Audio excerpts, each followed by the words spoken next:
Welcome to Telugu story teller channel. Sabari చేసిన సీతాపరిణయం రచయిత్రి విద్య భార్యాభర్తల బంధం గురించి చక్కగా వివరించేటువంటి ఒక beautiful family love story channel. మీకు స్టోరీ నచ్చితే కనుక please like, share, subscribe. And తండ్రి దుర్మార్గం స్టోరీ కూడా ఉంది, ఇంకా ఎవరైనా చూడకపోతే చూసేయండి. ఆ రోజు శ్రీరామనవమి అవడం వలన లక్ష్మి వంటగదిలో హడావిడిగా పనులు చేసుకుంటూ ఉంది. రామ శ్రీరామ అంటూ పనులు చేసుకుంటూ సీత, లే తల్లి, ఈరోజు శ్రీరామనవమి, లేచి తొందరగా రెడీ అవ్వు. ఎంతసేపటికి ఏమీ వినిపించకపోవడంతో లక్ష్మి బెడ్రూమ్లోకి వచ్చింది. చెక్కతో చేసినటువంటి ఒక రాజదర్బారు లాంటి మంచం మీద ముసుగు వేసుకొని పడుకొని ఉంది ఒక అమ్మాయి. లక్ష్మి ఆ మంచం దగ్గరికి వెళ్ళి దుప్పటిని లాగుతూ, లే సీత, లే తల్లి అని లేపుతుంది. సీత, సీత ఉండమ్మా అని అంటూ ఉంది. దానికి లక్ష్మి, అప్పుడే ఏమిటి, కోడి కూసి ఇప్పటికి 2 గంటలు అవుతుంది అని అంది. సీత, అమ్మ ఇంకొంచెం సేపు పడుకోని అమ్మ. లక్ష్మి, లే తల్లి, ఈరోజు పండగ, ఇలా మధ్యాహ్నం వరకు కూడా పడుకోకూడదు. ఎంతసేపటికి సీత లెగవకపోవడంతో విసుగెత్తిన లక్ష్మి దుప్పటి లాగేసింది. కిటికీలో నుంచి వస్తున్న సూర్యకిరణాలు సీత ముఖం మీద పడటంతో సీత అయిష్టంగానే నిద్రలేచింది. అమ్మ ఏంటి అప్పుడే నిద్ర లేపి అని అంటూ ఉంది. అప్పుడే ఏమిటి, ఈరోజు పండగ. పొద్దున్నే లేచి కుంకుడుకాయలతో తలంటుకొని మీ నాన్నగారు నీ కోసం తెచ్చిన పట్టు పరికిని వేసుకొని ఆ శ్రీరామనవమి పూజ చేస్తే నీకు ఈ సంవత్సరం పెళ్ళయి మంచి రాముడు లాంటి భర్త వస్తాడు అంది లక్ష్మి. దానికి సీత, అమ్మ టైం ఇంకా 6 అయ్యింది, ఇంకొంచెం సేపు పడుకోని అమ్మా. లక్ష్మి, నువ్వు ఊరు నుంచి వచ్చినప్పటి నుంచి అదే కదా చేస్తుంది, ఒక్క పని చెయ్యవు. ఏమన్నా అంటే నేను చదువుకుంటున్నాను అంటావు, లేదా ఆ మొబైల్లో ఏదో చూసుకుంటావు. నిన్ను మీ నాన్నగారు చదువుల కోసం అని పట్టణానికి పంపిస్తే నువ్వు ఇలా తయారయ్యావు.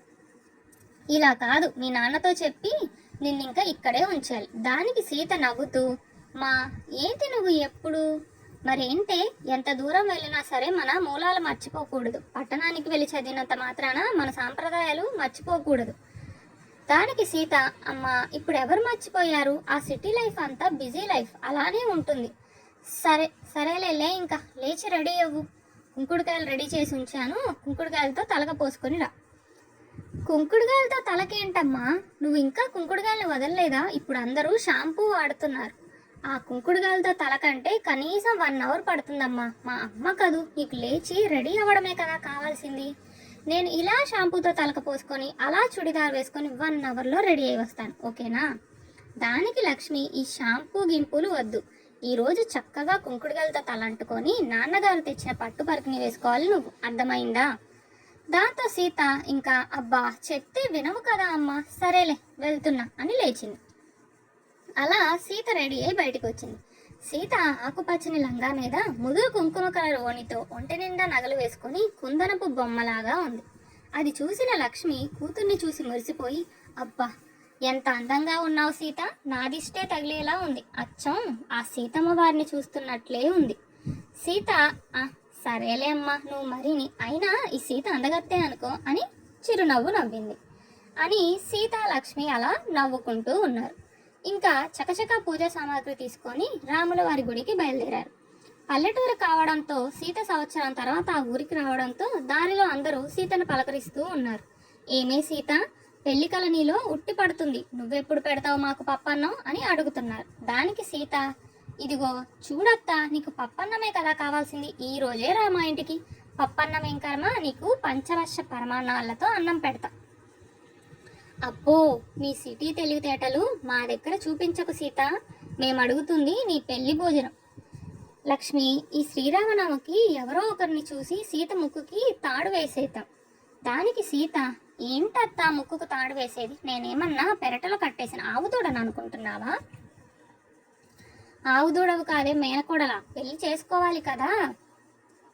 సరే అత్త, నీ కొడుకుని చేసుకోమంటావా? ఏరా బిట్టు, నన్ను పెళ్లి చేసుకుంటావా? దానికి బిట్టు, అమ్మో నిన్న రాక్షసి, నేను చేసుకోనమ్మా నిన్ను.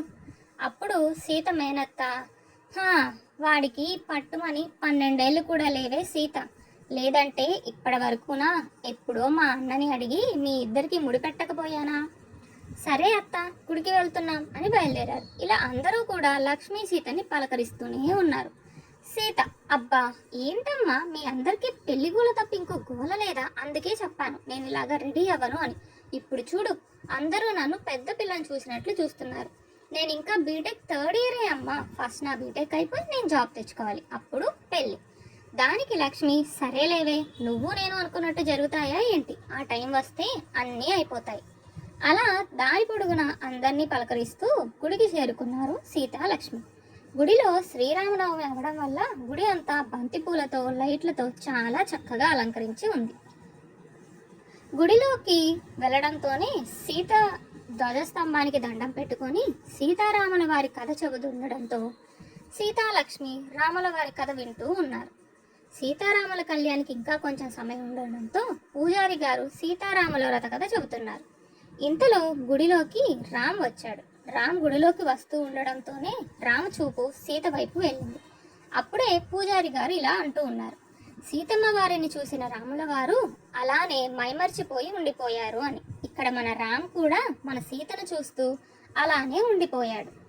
రామ్ అదే ఊరిలో ఉంటున్న అమాయకపు చక్రవర్తి. రామ్ బాగా చదువుకొని అప్రాడు వెళ్ళగల టాలెంట్ ఉంది. అయినా సరే తన సొంత ఊరిని, అమ్మా నాన్నల్ని, స్నేహితుల్ని విడిచి వెళ్ళలేక ఇక్కడే ఉంటూ కొత్త టెక్నాలజీస్ మీద వర్క్ చేస్తూ ఉన్నాడు. రామ్ అమాయక చక్రవర్తి ఎందుకంటే రామ్ అన్ని విషయాల్లో చాలా క్లియర్గా ఉంటాడు, ఒక్క అమ్మాయిల విషయంలో తప్ప. అదేంటో తెలియదు కానీ రామ్కి చిన్నప్పటి నుంచి అమ్మాయిలంటే భయం. రామ్ చూడ్డానికి 6 అడుగుల ఆజానుబాహుళ్లా ఉంటాడు. అందుకే ఆ ఊర్లోని అమ్మాయిలందరూ రామ్ వైపు చూస్తూ ఉంటారు. కానీ రామ్కి ఉన్న భయం వల్ల రామ్ ఎప్పుడూ కూడా ఎవరిని కన్నెత్తి చూసిందే లేదు. అలాంటిది మొదటిసారి రామ్ చూపేందుకు సీత వైపు వెళ్తూ ఉంది. రామ్ గుడిలోకి వచ్చి లెంపలు వేసుకొని రాముల వారి కథ వింటూ ఉన్నాడు. అలా రాముల వారిని చూస్తూనే రామ్కి తెలియకుండా రామ్ చూపు సీత వైపు వెళ్తూనే ఉంది.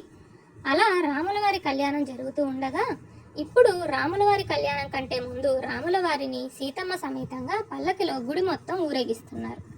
అప్పుడే పంతులు గారు ఇలా చెప్తున్నారు: పెళ్లి కావాల్సిన అమ్మాయిలు, అబ్బాయిలు ఈ పల్లకిని మోయండి. అమ్మాయిలైతే రాముల వారు లాంటి ఏకపత్నివతుడు వస్తాడు, అబ్బాయిలకు అయితే సీతమ్మ తల్లి లాంటి గుణవంతురాలు, అందమైన అమ్మాయి వస్తుంది అని చెప్పారు. దాంతో అందరూ కూడా మేము మేము వస్తాము అని అన్నారు. సీత మాత్రం ఇదేది పట్టనట్టుగా ఒక మూల నుంచొని ఉంది. అప్పుడు లక్ష్మి: ఏంటే చూస్తున్నావు, వెళ్ళి ఆ రాముల వారి పల్లకి మోయి, నీకు కూడా రాముడు లాంటి మొగుడు వస్తాడు సీత అని చెప్పింది. అప్పుడు సీత: అయ్యో పిచ్చమ్మ, ఇది కలియుగం, ఈ కలియుగంలో రాముడు లాంటి భర్త ఎక్కడ దొరుకుతాడమ్మా అని అనింది. దానికి లక్ష్మి: మంచి ఎలా ఉందో చెడు కూడా అలానే ఉంటుంది. అలాగే 100 మందిలో కనీసం ఒక్కరైనా రాముడు లాంటి ఏకపత్నివతుడు ఉంటాడు. అందుకే ఆ ఒక్క ఏకపత్నివతుడు నా కూతురికే రావాలని నా చిన్న స్వార్థం. అది తప్పు కాదు కదా. అందుకే నా మాట విని నువ్వు కూడా వెళ్ళి పల్లకి మోయి. సరే అమ్మా, చెబితే వినవు కదా, వెళ్తున్నాను అని చెప్పి సీత ఒకవైపు పల్లకీని పట్టుకుని ఉంది. అయితే చాలామంది ఉండడం వల్ల ఒకరినొకరు తోసుకుంటూ ఉన్నారు. ఆ తోపులాటకి ఆ గుంపులో వెనక ఉండాల్సిన రామ్ సరిగ్గా సీత పక్కకు వచ్చేశాడు. అలా పల్లకి మోస్తూ సీత నడుస్తూ ఉంది. సీత పక్కన లక్ష్మి, అలాగే మన రామ్ అందరూ నడుస్తూ ఉన్నారు. సీత మొదటిసారి పట్టు పరికిణి వేసుకోవడం వల్ల ఇలా చాలా ఇబ్బంది పడుతుంది. ఎప్పుడో సీత మొదటిసారి పెద్ద మనిషి అయినప్పుడు ఓనీ వేసుకోవడమే, మళ్ళీ తర్వాత ఈరోజు. అందుకే సీతకి ఒక పక్క పట్టు పరికిణితో మరో పక్క పల్లకి మోయడం ఇబ్బందిగా ఉంది. అయితే ఆ తోపులాటకి సీత ఎర్రగోని రెపరెపలాడుతూ జారిపోతూ ఉంది. అది గమనించిన లక్ష్మి పల్లకిని మోయాలి అనుకుంది. అయితే అప్పుడే పంతులు గారు చెప్తున్నారు: లేదమ్మా, పల్లకీని ఎవరైతే మోస్తున్నారో వాళ్ళు ఒక ప్రదర్శన చేసిన తర్వాత మాత్రమే చెయ్యి మార్చాలి, అప్పటి వరకు కూడా ఎవరూ కూడా చెయ్యి మార్చకూడదు అని. పల్లకి మీద నుంచి చెయ్యి దించరాదు అని. దాంతో చేసేదేమీ లేక లక్ష్మి: జాగ్రత్త సీత, నిదానంగా నడువు అని అంటూ ఉంది. సీత అలానే ఇబ్బంది పడుతూ గుడి ప్రాంగణాన్ని సగం వరకు పూర్తి చేసింది. కానీ ఇంకా ఎక్కువ ఇబ్బంది అయిపోయింది. అలా సీత చెయ్యి జారబోవడంతో రామ్ అది గమనిస్తూ ఉన్నాడు. పూజారి గారు చెప్పింది గుర్తుపెట్టుకొని సీత చెయ్యి జారిపోతుంటే రామ్ సీత చెయ్యి మీద చెయ్యి వేసి పల్లకీని జారకుండా పట్టుకున్నాడు. అంటే సీత చెయ్యి మార్చలేదు, కానీ రామ్ సీత చెయ్యి మీద చెయ్యి వేసి ఉంచడం వల్ల సీతకి కొంచెం ఇబ్బంది తగ్గింది. దానితో మరొక చేతితో సీత తన ఓణిని సవరించుకుంది. అప్పుడే సీత మొదటిసారిగా రాముని చూసింది. రామ్ సీతను అలానే చూస్తూ ఉన్నాడు. అలా మిగిలిన గుడి ప్రాంగణాన్ని సీతారాములు కలిసి పల్లకీని మోశారు. పల్లకీ సేవ అయిపోయిన తర్వాత సీత రామ్ని చూస్తూ, చాలా థ్యాంక్స్ అండి, కరెక్ట్ టైంకి పల్లకీ నా చేయి జారకుండా చూశారు అని అంటూ ఉంది. అప్పుడే లక్ష్మి అక్కడికి వచ్చింది. ఇంతలో రామ్, నాన్న రామ్ అక్కడ ఏం చేస్తున్నావు అంటూ జానకి పిలిచింది. జానకి రామ్ వాళ్ళ అమ్మగారు. అలా జానకిని చూసిన లక్ష్మి మాట్లాడకుండా అలానే నిల్చుండిపోయింది. జానకి లక్ష్మి ఒకరినొకరు చూసుకుంటూ ఉన్నారు. ఇంతలో సీత వాళ్ళ నాన్నగారు బసవయ్య వచ్చారు.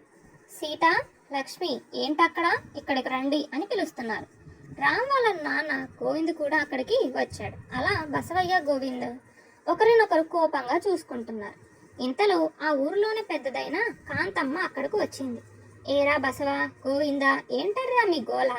పండగ రోజైనా మీ కోపాలు మర్చిపోకుండా ఎప్పుడో జరిగిన గొడవలకి ఇంకా ఎందుకర్రా ఒకరితో ఒకరు మాట్లాడుకోకుండా ఉన్నారు? ఇప్పుడు మీ కోపాలు పంతాలు పిల్లల మీద కూడా రుద్దుతున్నారా ఏంటి?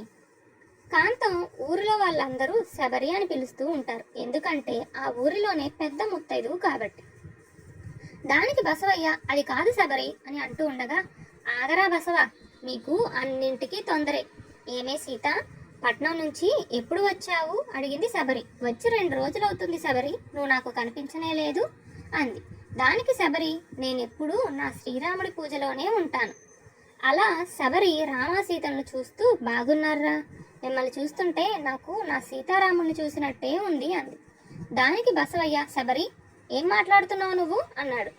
దానికి శబరి, కోపడకరా బసవ, బసవ, గోవిందు, మీరు ఏమీ అనుకోను అంటే, ఈ శబరి మాటకు గౌరవం ఇస్తాను అంటే నా మనసులో ఉన్న మాట చెప్తానర్రా.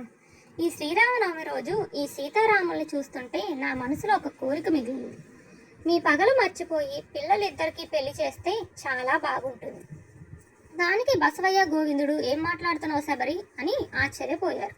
ఇంతలో పూజారి గారు సీతారాముల కథ చెబుతూ, సీతారాముల బంధం ఈ ప్రపంచంలోని చాలా గొప్ప బంధం. భార్యాభర్తల బంధం గురించి చెప్పాలి అంటే మనకు ముందుగా గుర్తు వచ్చేది ఆ సీతారాములు.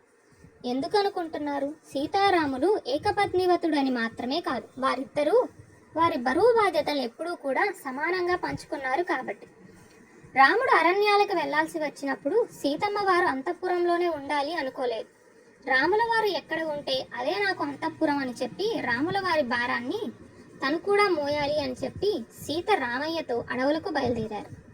సీతాదేవి చెంతన ఉండడం వల్లే రాముల వారికి అరణ్యవాసం కూడా అంతఃపురంలో ఉన్నట్లే ఉంది. అలా భర్త భార్యాన్ని ఎంత పెద్దదైన భార్య మోస్తుంది. అలా సీతాదేవి చేసింది కాబట్టి సీతాదేవి అంత గొప్ప భార్య ఉండదు అని అంటారు. అలాగే సీతాదేవిని రావణాసురుడు లంకకు తీసుకుని వెళ్ళినప్పుడు లంకదేవుడైన రావణుడు గురించి అందరూ చెప్పినా సరే సీత నా భార్య, సీతను కాపాడడం నా బాధ్యత అని రాముల వారు అనుకున్నారు కాబట్టి అంత పెద్ద లంకాధిపతి అయిన రావణుడిని ఎదిరించి తిరిగి సీతమ్మ వారిని అయోధ్యకు తీసుకొని వచ్చాడు. అలా ఎంత పెద్ద కష్టం వచ్చినా భార్యను కాపాడడం బాధ్యతగా భావించాడు కాబట్టి శ్రీరాముడు ఏకపత్నివతుడే కాదు, శ్రీరాముడు అంటేనే ఆదర్శ భర్త కూడా అయ్యారు. అలా బరువు బాధ్యతలన్నింటినీ సమానంగా పంచుకున్నారు కాబట్టి సీతారాముల జంట మనకి ఆదర్శప్రాయం అయ్యింది అని పంతుల వారు చెప్తున్నారు. అప్పుడే శబరి బసవయ్య గోవిందులతో ఇలా అంటూ ఉంది, విన్నారా పూజారి గారు సీతారామయ్యల గురించి ఏం చెప్పారు? ఇందాక పల్లకి మోస్తున్నప్పుడు సీత భారాన్ని మన రాముడు మోసాడే కానీ నాకెందుకు అని అనుకోలేదురా. అలా వాళ్ళిద్దరి జంట ఆ సీతారాములను కలిపిన జంట అని నాకు అనిపించింది కాబట్టే మీతో చెబుతున్నాను. పెళ్ళిళ్ళు స్వర్గంలో నిర్ణయిస్తారంట, అలా ఆ శ్రీరామచంద్రులే మన సీతారాములకు ముడిపెట్టి ఉంటారు అని శబరి చెబుతూ, నా మీద నమ్మకం ఉంచి మీ కోపాలు పక్కన పెట్టి పిల్లల గురించి ఆలోచించండిరా అంది శబరి. శబరి మాట కాదనలేక బసవయ్య గోవిందుడు ఆలోచనలో పడ్డారు. అప్పుడే వారి భార్య అయినటువంటి లక్ష్మీ జానకి భర్తలతో ఇలా చెప్తున్నారు. లక్ష్మి బసవయ్యతో, మనకుంది ఒక్కగానొక్క కూతురు, దానిని బయట ఎవరికో ఇవ్వడం కంటే మన అనుకున్న మన రామ్కి ఇస్తే అది మన కళ్ళ ముందే సంతోషంగా ఉంటుంది అని చెప్పింది. జానకి కూడా గోవిందుతో, చూడండి ఈ రోజుల్లో అమ్మాయిలు ఎలా ఉన్నారో చూస్తున్నారు కదా, మన రామ్ అమ్మాయిల్ని చూస్తేనే ఆమెను దూరం పారిపోతాడు, అలాంటిది వాడు సీత ముందు ఇంతసేపు నిలబడ్డాడు అంటే ఒక్కసారి ఆలోచించండి. సీత చాలా చక్కనైన పిల్ల, మన మేనకోడలు అవుతుంది. వారిద్దరూ బావామర్దలు అవుతారు కదా, మీ కోపాలు పక్కన పెట్టి కొంచెం ఆలోచించండి అనింది జానకి. ఇంకా పిల్లల మొహాలు చూస్తూ బసవయ్య గోవిందుడు కూడా సరే సరే, మరి నీ మాట ఊరే కాదంటు శబరి, అలాంటిది మేం మాత్రం ఎలా కాదనగలం? నువ్వు చెప్పావు అంటే అది దైవవాక్య అయి ఉంటుంది. నువ్వు నిజంగానే మా ఊరి శబరివి అని చెప్పి అన్నారు. అలా బసవయ్య గోవిందులు ఒకరినొకరు కౌగిలించుకున్నారు. బసవయ్య పిల్లల ఉద్దేశాలు కూడా తెలుసుకుంటే మంచిది అని అన్నాడు. అప్పుడు శబరి, ఏరా మనవడా, నీకు నా మనవరాలు సీత నచ్చిందారా? మన రామ్ గురించి తెలిసిందే కదా, నోట్లో నుంచి పెద్దగా మాట రానివాడు. దాంతో చిరునవ్వు నవ్వుతూ సీత వైపు చూసి శబరిని చూస్తూ ఉన్నాడు. దానికి శబరి, నాకు అర్థమైంది లేరా మనవడా అని సీతని కూడా అడిగింది. ఏ మనవరాలా, నా మనవడిని చేసుకుంటావా మరి అని అడిగింది. దానికి సీత ఆలోచనలో పడింది. బసవయ్య వైపు చూస్తూ అది అది అది కాదు నాన్న అంటూ ఉంది. దానికి బసవయ్య, చెప్పు తల్లి, నీ ఇష్టం లేకుండా ఇక్కడ ఏదీ జరగదు అని అన్నాడు. అప్పుడు సీత, అది కాదు నాన్న, నా స్టడీస్ అయిపోవడానికి ఇంకా సంవత్సరం ఉంది, ఈలోపే పెళ్ళి అంటే అని సీత ఆగిపోయింది. అప్పుడు రామ్, సీత, నీ చదువు మధ్యలోనే ఆపడం నాకు కూడా ఇష్టం లేదు. ఆడపిల్లలు ఈ రోజుల్లో మగవారితో ఎందులోనూ తక్కువ కాదు. ఆడవారు కూడా చదువుకోవాలి, వారికి ఇష్టమైన పని చేయాలి. దానికి నేను ఎప్పుడూ అడ్డు చెప్పను. నీకు ఇష్టమైతే మీ చదువు అయిపోయిన తర్వాతనే మనం పెళ్లి చేసుకుందాం. నీ చదువు పూర్తయ్యేలా చూడడం నా బాధ్యత కూడా సీత అని అన్నాడు. దానికి సీత చిరునవ్వు నవ్వుతూ రామ్ వైపు చూసింది. అప్పుడే పంతులు గారు కథ వివరిస్తూ ఉన్నారు. అలా సీత మనసు గెలిచి ధనస్సును విరిచి సీతారాముల పరిణయం జరిగింది. ఇక్కడ మన రామ్ కూడా సీత అభిప్రాయానికి గౌరవం ఇచ్చి సీత మనసును గెలుచుకొని ఈ సీతా పరిణయానికి మొదటి అడుగు వేశాడు. శబరి, శుభం, అక్కడ సీతారాముల కళ్యాణం జరుగుతుంది, ఇక్కడ మన సీతారాముల కళ్యాణం కూడా సుఖాంతమయ్యింది అని అంది. దాంతో అందరూ ఒకరినొకరు చూసి నవ్వుకుంటూ ఉన్నారు. సీతారాం అలా ఒకరినొకరు చూస్తూ నవ్వుకుంటున్నారు. అలా చూస్తుండగానే సంవత్సరం అయిపోయింది. సీత చదువు కూడా కంప్లీట్ అయ్యి సరిగ్గా మళ్ళీ వచ్చే సీతారాముల కళ్యాణం రోజే మన కథలోని సీతారాముల వివాహం కూడా అదే మండపంలో జరిగింది. దీనితో కథ సుఖాంతం అయింది. రచయిత్రి విద్య ఈ కథ ద్వారా మనకి ఏం చెప్పాలనుకుంటున్నారు అంటే, సీతారాములు ఎంత గొప్ప భార్యాభర్తలో అందరూ కూడా ఆ గొప్పతనాన్ని తెలుసుకొని ఈ కాలంలో కూడా భార్యాభర్తలంటే అలానే ఉండాలి అని చెప్పాలి అనుకుంటున్నారు. ప్రస్తుత కాలంలో పెళ్లి చేసుకున్న సంవత్సరం 2 సంవత్సరాలకే చిన్న చిన్న గొడవలతో విడిపోతున్నారు. ఆ సీతారాముల వారు ఎలా అయితే ఒకరి బాధ్యతలు మరొకరు స్వీకరించారో అలాగే ప్రతి భార్యాభర్త కూడా ఒకరి బరువు బాధ్యతలు మరొకరు పంచుకున్నప్పుడే వారి జీవితం కూడా స్వర్గంలో నిర్ణయించిన పిల్లలలాగా సుఖాంతం అవుతుంది అని. ఈ కథ రాసిన వారు రచయిత్రి విద్య. ఈ స్టోరీ కనుక మీకు నచ్చితే ప్లీజ్ ఒక లైక్ చేయండి అండ్ ఛానల్ని సబ్స్క్రైబ్ చేసుకోండి.